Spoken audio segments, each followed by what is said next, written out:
का ते माहित नाही, पण हे वांगे बघितले आणि अचानक आईची आठवण झाली. आम्ही शाळेत असताना आई मस्त पाट्यावर वाटून आणि चुलीवरची वांग्याची भाजी करायची.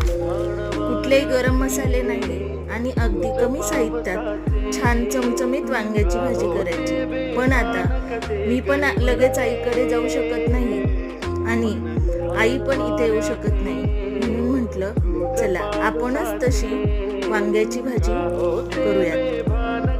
पण चूल तर नाही, पण पाट्यावर वाटून तर करू शकते. म्हणून अगदी आई घालायची तेवढेच साहित्य आणि घरचा मसाला व लाल तिखट घालून मी मस्त अशी मसाले वांग्याची चमचमीत भाजी बनवली.